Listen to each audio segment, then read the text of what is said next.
Hi எல்லோரும் எப்படி இருக்கீங்க? இன்றைக்கி வந்து மட்டன் பிரியாணி நானாகவே கற்றுக்கிட்ட ஒரு ரெசிபி. இதை வந்து பேசிக்காக மட்டன் பிரியாணியில் என்ன செய்வாங்கங்கிறது எனக்கு தெரியும். ஆனால் அதையே தப்பாக செஞ்சு பிரியாணி நிறையா வாட்டி ஃபெயிலியர் ஆகிருக்கு. இப்போ வந்து கொஞ்ச நாளாக பிரியாணி நல்லா பண்ண கற்றுக்கிட்டேன். இந்த பிரியாணி சூப்பர் ஹிட்டாக வந்துருந்துச்சு. ஸோ இதை எப்படி பண்ணியிருக்கேன்னு நான் ஷேர் பண்ணணுங்கிறதுக்காக தான் வீடியோ எடுத்து ஷேர் பண்ணியிருக்கேன். இங்கே உள்ள மட்டன் எல்லாமே வந்து க்யூபாக ஃப்ரோசனாக தான் கிடைக்கும். ஸோ அந்த மட்டன் வந்து 4-5 வாட்டி வாஷ் பண்ணதுக்கப்புறமே கொஞ்சம் டர்ட்டியாக தான் இருக்கும். டர்ட்டி அப்படின்னா அந்த மட்டனில் நிறையா ஃபேட்டு எல்லாமே வரும். ஸோ அதை வந்து என்ன செய்யணுன்னா, குக்கரை வந்து மூடிடாமல் கொஞ்சம் நேரம் தண்ணி மட்டும் ஊற்றிட்டு கொதிக்க விட்டுருவோம், எதுவும் போடாமல். அப்படி பண்ணும்போது மேலே அந்த டர்ட்டெல்லாம் அழுக்கெல்லாம் மிதந்து வரும், கொழுப்பு எல்லாம் பிரிஞ்சு ஓரளவுக்கு வந்துடும். ஸோ அதில் பாதி கொழுப்பை கீழே ஊற்றிடுவோம். அது எப்படி இருக்குதுன்னு நான் கடைசியாக காட்டுறேன். இப்போ வந்து இந்த தண்ணியை ஊற்றுனதுக்கப்புறமா கொஞ்சம் வெங்காயம், பச்சை மிளகாய், 2 ஸ்பூன் இஞ்சி பூண்டு பேஸ்ட்டு, கொஞ்சம் மஞ்சள் தூள், உப்பு இது எல்லாமே போட்டு நான் வந்து போட்டுட்ருக்கும்போதே திருப்பி கொதிக்க ஆரம்பிச்சிடும். அப்புறம் க்ளோஸ் பண்ணிவிட்டு ஒரு 8 விசில் வச்சுருக்கேன். இங்கே உள்ள மட்டன் ஹார்டாக தான் இருக்குங்கிறதுனால 8 விசில். நம்ம ஊர் மட்டன் வந்து எத்தனை விசிலில் வேகும்னு உங்களுக்கு தெரியும், அது மாதிரி வச்சுக்கோங்க. இல்லை இன்னும் வேக பத்தாது அப்படின்னா எக்ஸ்ட்ரா விசில்ஸும் வச்சுக்கோங்க. ஸோ அந்த அழுக்கு தண்ணி காமிச்சதை கீழே ஊற்றியாச்சு. இப்போ வந்து பிரியாணி தாளிக்க போகிறோம்.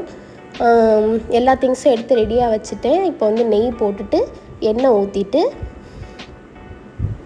அது லைட்டாக சூடானதுக்கப்புறமா ஆஸ் யூஷுவல் 2 இலை, 2 பட்டை, 4 ஏலக்காய், 4 கிராம்பு இதெல்லாம் போட்டுட்டு சோம்பு போட்டுட்டு நல்லா பொரிய விட்டுருங்க.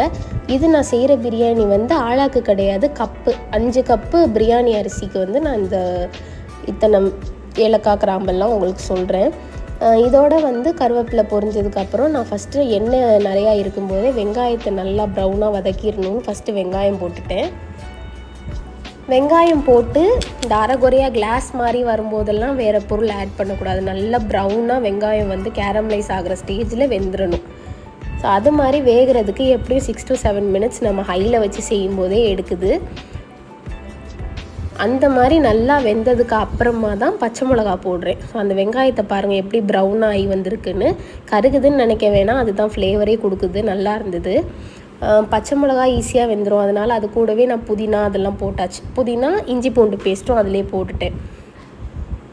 ஸோ இந்த பேலன்ஸ் இருக்கிற கிண்ணத்தில் இருக்க எல்லா இஞ்சி பூண்டு பேஸ்ட்டையுமே நான் அதில் போட்டு நல்லா வதங்குற அளவுக்கு கிளறியாச்சு. ஸோ இப்போ அரிசி பார்த்திங்கன்னா 1/2 hour நான் வந்து ஊற வச்சுருக்கேன். 2 வாட்டி லைட்டாக வாஷ் பண்ணிவிட்டு அரிசி முங்குற அளவுக்கு மட்டும் தண்ணி வச்சு நான் வாஷ் பண்ணிவிட்டு ஊற வச்சுட்டேன். ஊற வச்சு 1/2 மணி நேரத்துக்கு மேலே ஆயிடுச்சு அப்படின்னா நான் சொல்கிற அளவு தண்ணியில் 1/2 கப்பை குறைச்சிக்கோங்க. 1/2 மணி நேரத்துக்கு கீழே ஆயிடுச்சுன்னா கரெக்டாக 1 கப் அரிசிக்கு 2 கப் தண்ணி கரெக்டாக இருக்கும். ஒருவேளை 1/2 hourக்கு மேலே ஆயிடுச்சுன்னா கடைசியாக ஊற்றுற கப்பில் ஒரு 1/2 கப்பை குறைச்சிக்கோங்க. ஸோ இப்போ வந்து மஞ்சள் பொடி போட்டு கொத்தமல்லி போட்டதுக்கப்புறம் தான் ஆக்சுவலாக நான் பொடியெல்லாம் ஆட் பண்ணேன். மஞ்சள் பொடி, கொஞ்சோண்டு மட்டன் மசாலா, கொஞ்சம் 2 ஸ்பூன் பிரியாணி மசாலா, ஒரு 1.5 ஸ்பூன் அளவுக்கு கரம் மசாலா, 1 ஸ்பூன் மிளகாய் பொடி இதெல்லாம் தான் போட்டிருந்தேன். ஸோ போட்டு நல்லா இதெல்லாம் வந்து கிண்டி திருப்பியும் அது வந்து கீழே கொஞ்சம் சட்டியில் பிடிக்கிற ஸ்டேஜில் நம்ம வந்து இந்த தயிரையும் அதில் போட்டாச்சு. மிளகாய் பொடியோட கிளிப்பை நான் ஃப்ரண்ட்டில் ஆட் பண்ண மறந்துட்டேன். ஸோ பின்னாடி அதை வந்து ஆட் பண்ணியிருக்கேன். 1.5 ஸ்பூன் மிளகாய் பொடி போட்டேன். அதெல்லாமே நல்லா வதங்கினதுக்கப்புறம் 2 ஸ்பூன் தயிர் போட்டு நல்லா வதக்கிடணும். வதங்கினதுக்கு பின்னாடி இந்த மட்டன் ஓப்பன் பண்ணால் இப்படி தான் இருக்கும். அந்த தண்ணியை ஊற்றிட வேண்டாம். ஃபஸ்ட்டு வந்து மட்டனை இந்த மசாலாவோடு போட்டு நம்ம நல்லா பெரட்டி மூடி போட்டு கொஞ்சம் நேரம் நான் அதை வந்து வேக விட்டுருவேன். அந்த மசாலாலாம் கொஞ்சம் தண்ணி ஊற்றுறதுக்கு முன்னாடியே வெந்துச்சுன்னா மட்டனில் சாந்துடும். அதுக்காக தண்ணி ஊற்றுறதுக்கு முன்னாடி மட்டனை வந்து வேக வச்சிடணும். ஸோ இப்படி கவர் பண்ணி கிட்டத்தட்ட ஒரு 6-7 நிமிஷம் நான் வந்து அதை கொதிக்க விட்டேன். வெறும் தண்ணியே ஊற்றாமல் அந்த மசாலாலே வெந்துச்சு மட்டன்னு. ஸோ அப்போவே நமக்கு பார்க்கும்போது நல்லா அந்த ஸ்மெல்லும் வந்துடும். பார்க்கும்போதே அது வந்து கொஞ்சம் மசாலா சார்ந்துருச்சுன்னு நமக்கு வந்து தெரிஞ்சிடும்.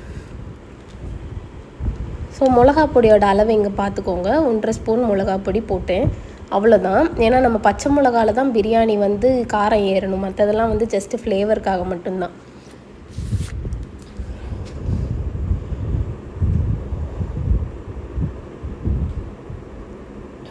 இதெல்லாம் போட்டதுக்கப்புறம் மட்டன் வந்து அந்த கலர், பிரியாணியோட கலர் எனக்கு வந்து ப்ரௌனாக இருந்தால் தான் பிடிக்கும். எக்ஸாக்டாக எனக்கு பிடிச்ச கலர்லேயே பிரியாணி வந்தது. இப்போ வந்து திருப்பியும் தண்ணியை ஊற்றாமல் அரிசியை மட்டும் எடுத்து நான் அதில் போடுறேன். 5 கப் அரிசியும், அரிசி மட்டும் தண்ணி இல்லாமல் வடிச்சிட்டு, தண்ணி இல்லாமல் அதை மட்டும் போடுறேன். ஃபஸ்ட்டு போட்டு ஒரு கிளறி அதை வந்து லைட்டாக அதுவுமே அந்த மசாலா சார விட்டுட்டு தான் தண்ணி ஊற்றணும்.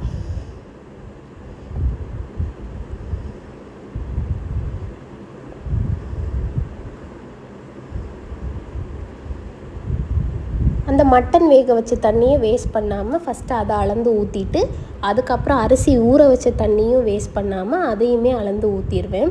இப்போ வந்து 5 கப் அரிசிக்கு நான் கரெக்டாக 9.5 கப்பு தண்ணி ஊற்றினேன். நான் சொன்ன மாதிரி 1/2 அன் ஹவருக்கு கூட கொஞ்சம் நேரம் ஊறிச்சு. அதனால் 1/2 கப் தண்ணியை குறைச்சிக்கிட்டேன்.